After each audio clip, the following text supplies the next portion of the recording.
আগে তৃণমূলের মধ্যে সংহতি করার চেষ্টা করুক। সংহতির নামে হিন্দু বিরোধীদের এককাট্টা করার চেষ্টা হচ্ছে। আমার মনে হয় না কোনো হিন্দু এই সংহতি মিছিলে যাবে। যার শরীরে হিন্দুর রক্ত আছে সে রামের বিরুদ্ধে যাবে না। কিছু হারামখোর যাবে, যারা তৃণমূলের উচ্ছিষ্ট ভোগী, এই করেই যারা খাচ্ছে আর দাপিয়ে বেড়াচ্ছে, এরকম কিছু লোক যাবে। তৃণমূলের সংহতি যাত্রাকে কুরুচিকর কদর্য ভাষায় আক্রমণ করলেন বিজেপি সাংসদ দিলীপ ঘোষ। 22 জানুয়ারি যখন অযোধ্যায় রাম মন্দিরের উদ্বোধনের অনুষ্ঠান চলবে, সেই দিনই এই রাজ্যে সংহতি মিছিলের ডাক দিয়েছেন তৃণমূল সুপ্রিমো মমতা বন্দ্যোপাধ্যায়। তিনি রাম মন্দির যাবেন না বলে আগেই জানিয়ে দিয়েছিলেন, আর তার সংহতি যাত্রার বিরুদ্ধে মন্তব্য করতে মাঠে নেমেছে বিজেপি। শুক্রবার সকালে নিউটাউন ইকো পার্কে প্রাতঃভ্রমণে আসেন বিজেপি সাংসদ দিলীপ ঘোষ। তিনি বলেন, আগে তৃণমূলের মধ্যে সংহতি করুন। সংহতির নামে হিন্দু বিরোধী এককাট্টা করার চেষ্টা হচ্ছে। আমার মনে হয় না কোনো হিন্দু এই সংহতি মিছিলে যাবে। যার শরীরে হিন্দুর রক্ত আছে সে রামের বিরুদ্ধে যাবে না। কিছু হারামখোর যাবে, যারা তৃণমূলের উচ্ছিষ্ট ভোগী, এই করেই যারা খাচ্ছে আর দাপিয়ে বেড়াচ্ছে, এরকম কিছু লোক যাবে। আর যারা সিএএ পাশ হওয়ার পর সারা বাংলায় আগুন জ্বালিয়ে ট্রেন, বাস, রেল, জাতীয় সড়ক অচল করেছিল, সেই সমস্ত রাষ্ট্রবিরোধীদের নিয়ে এখানে রামের বিরুদ্ধে মিছিল হবে। বিজেপি সাংসদ দিলীপ ঘোষ তিনি কি বলছেন শোনাব আপনাদের। সংহতি যদি মিছিল করতে হয়, আগে টিএমসির মধ্যে সংহতি করুন।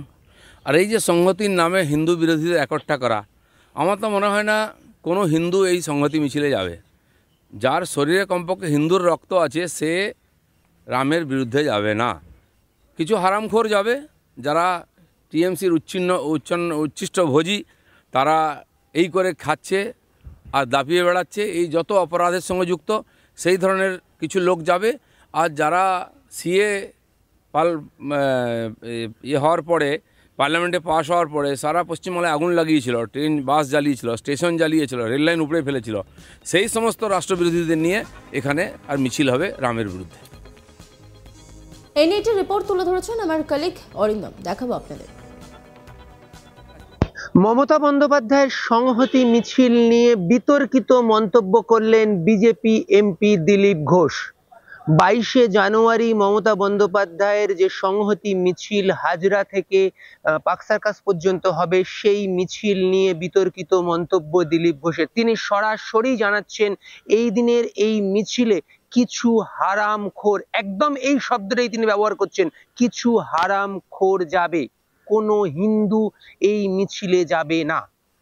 22শে জানুয়ারি রাম মন্দিরের উদ্বোধন অযোধ্যাতে, আর এদিনই পশ্চিমবঙ্গে কলকাতায় মুখ্যমন্ত্রী মমতা বন্দ্যোপাধ্যায় হাজরা থেকে পার্ক সার্কাস পর্যন্ত সংহতি মিছিলের ডাক দিয়েছেন। ইতিমধ্যেই তিনি আদালত থেকে সেই মিছিলের পারমিশন পেয়েছেন এবং 22শে জানুয়ারি এই মিছিল হবে হাজরা মোড় থেকে পার্ক সার্কাস ময়দান পর্যন্ত, এবং তারপর পার্ক সার্কাস ময়দানে মমতা বন্দ্যোপাধ্যায় সভা করবেন এবং তিনি সেখানে বক্তব্য রাখবেন। আর এই যে মিছিল, এই মিছিল নিয়েই এদিন সকালবেলায় মর্নিং ওয়াক করতে এসে দিলীপ ঘোষ বললেন যে তিনি মনে করেন কোনো হিন্দু এই মিছিলে যাবে না। অন্তত যাদের গায়ে হিন্দু রক্ত রয়েছে তারা কেউ রামের বিরুদ্ধে যেতে পারে না, এমনই দাবি করছেন দিলীপ ঘোষ বিজেপির এমপি। পাশাপাশি তিনি এও বলছেন যে এই যে মিছিল, এই মিছিলে কিছু হারামখোর, একদম এই শব্দটাই তিনি ব্যবহার করছেন, কিছু হারামখোর যাবে। পাশাপাশি তিনি এও বলছেন যারা এই যে তৃণমূল দলের ওপর বেঁচে রয়েছে, অর্থাৎ তৃণমূলের উচ্ছিষ্টভোগী, সেই রকম কিছু এদিনের এই মিছিলে যাবে। পাশাপাশি তিনি আরো যে মন্তব্যটা করছেন যে সিএএ যে বিল, সেই বিল যখন পার্লামেন্টে পাস করা হয়েছিল, তারপর পশ্চিমবঙ্গে যারা আগুন জ্বালিয়েছিল, পশ্চিমবঙ্গে যারা রেল সম্পত্তি নষ্ট করেছিল, যারা স্টেশন আগুন জ্বালিয়েছিল, যারা বাসে আগুন জ্বালিয়েছিল, সেই রকম কিছু মানুষ, তারাই কিন্তু 22শে জানুয়ারির যে সংহতি মিছিল ডাক দিয়েছেন মমতা বন্দ্যোপাধ্যায়, সেখানে যাবে বলেই দাবি করছেন বিজেপি এমপি দিলীপ ঘোষ।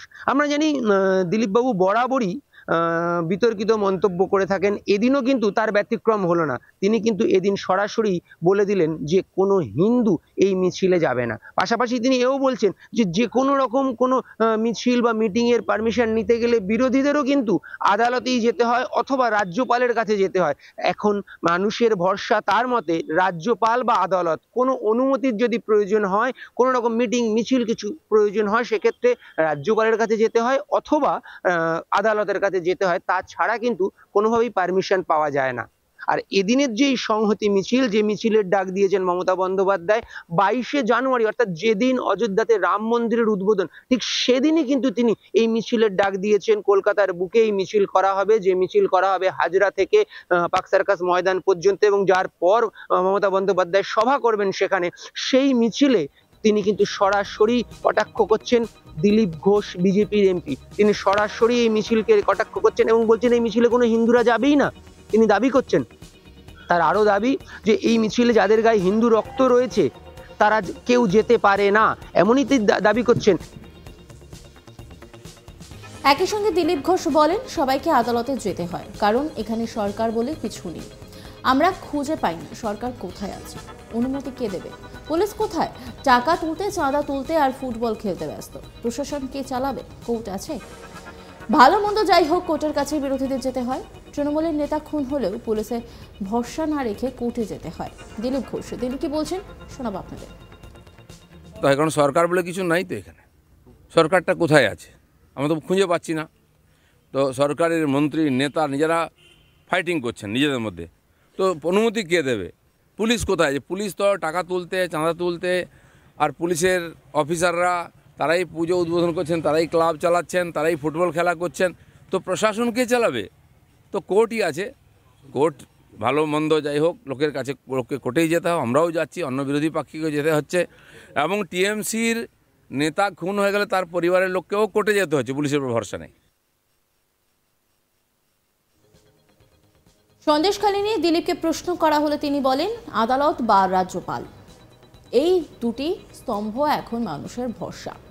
সমস্যা পড়লে মানুষ এখন আদালতে যায় বা রাজ্যপালের কাছে যায়, কারণ আর কারোর কাছে গিয়ে আশা নেই। কেউ কানমলা দিচ্ছে, কেউ চিঠি লিখে রাজধর্ম মনে করিয়ে দিচ্ছে। সরকার ঘুমাতে চলে গেছে, বেহায়া নির্লজ্জদের কিচ্ছু হয় না। কি বলছেন দিলীপ ঘোষ শোনাবো আপনাদের।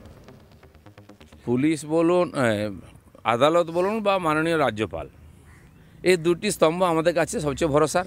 মানুষ ঝামেলায় পড়লে, সমস্যায় পড়লে পুলিশের কাছে যায় না, আদালতে যায়, আর না হলে গভর্নরের কাছে যায়। রাজনৈতিক পার্টিগুলোও গভর্নরের কাছে যাচ্ছে, কারণ আর কারোর কাছে কোনো আশা নেই।